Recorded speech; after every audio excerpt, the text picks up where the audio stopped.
24 ঘন্টা আওয়ামী লীগের সাধারণ সম্পাদক সাহেব বিএনপি জামাত করছেন, বিএনপি জামাত আক্রমণ করেছে, এই যে আপনার তাদের যে হিসাব, সেই হিসাবের মধ্যে তো আমি বিএনপি জামাতের একজনের কেউ দেখলাম না। যে হারে পুলিশ গুলি করেছে, সেখানে তো আপনার অন্তত একজন, দুজন, তিনজন করে তো বিএনপির লোক পরিচিত থাকতে পারতো।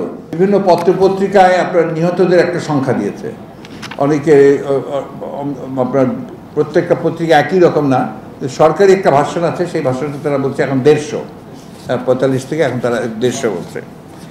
এর মধ্যে আপনার কোনো কোনো পত্রিকা তারা একটা বিশ্লেষণ করেছেন, আমি সকলের নাম বলছি না, তারা বলছেন এর মধ্যে শিক্ষার্থী আছে 45 জনের মতো, কিন্তু শিক্ষার্থীরা বলছেন প্রায় 62 জন, দোকান, হোটেল, বিক্রয় কেন্দ্র ইত্যাদি কর্মী তারা 25, ক্ষুদ্র ব্যবসায়ী ও হকার 16, দিনমজুর ও সমজাতীয় 11, গাড়ি, ট্রাক, রিক্সা, ভ্যান চালক সহকারী 13, পুলিশ ও আনসারও মারা গেছেন 4 জন, সাংবাদিক মারা গেছেন 4 জন, চাকরিজীবী মারা গেছেন 8 জন, পোশাক শ্রমিক ও কর্মী মারা গেছেন 5 জন, অন্যান্য 19 জন।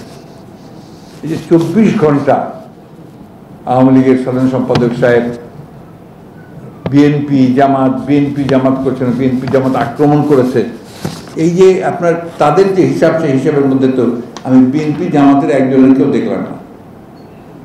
তো যদি আক্রমণ করে থাকে আর যে হারে পুলিশ গুলি করেছে, সেখানে তো আপনার অন্তত একজন, দুজন, তিনজন করে তো বিএনপির লোক পরিচিত থাকতে পারতো, তা তো কেউ নেই। আমি ওনার কথা সাধারণত আমি উত্তর দেই না, কিন্তু কতগুলো কথা উনি বলেছেন, যে কথাগুলো আপনার উত্তর না দিলে আমি মনে করি যে আপনার রাজনৈতিক যে একটা বিষয় আছে, সেই বিষয়গুলো উত্তর না দেওয়াটা সঠিক হবে না। যেমন তিনি বলছেন যে খামেরা তো দাগ হয় কিভাবে? এই যে ভাবি, দাগও যাবে, রাগও যাবে, নিন চাকা সুপার হোয়াইট।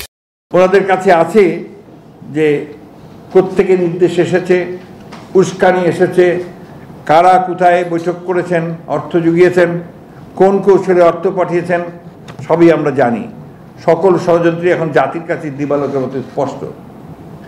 এত কিছু সবই যদি স্পষ্ট হয়ে থাকে, তাহলে তো আপনারা জানতেন যে এই আন্দোলন কিভাবে কোন দিকে যাচ্ছে। তো তাহলে প্রথমেই সেই আন্দোলনকে আপনারা আলোচনার মাধ্যমে, ছাত্র আলোচনার মধ্যে সেটাকে আপনারা শেষ করলেন না, সেটাকে স্তীমিত করলেন না। তাহলে কি আপনারা চাচ্ছিলেন যে এই ধরনের একটা ঘটনা ঘটুক দেশের মধ্যে? তাহলে কি আপনারা এই দেশে একটা অস্থিরতা, একটা চরম আপনার ইনস্টেবিলিটি তৈরি হোক এবং এই ছাত্রগুলোর প্রাণ যাক? নাহলে কি আপনারা প্রথমেই আলোচনার মাধ্যমে এই সমস্যাটা সমাধান করতে?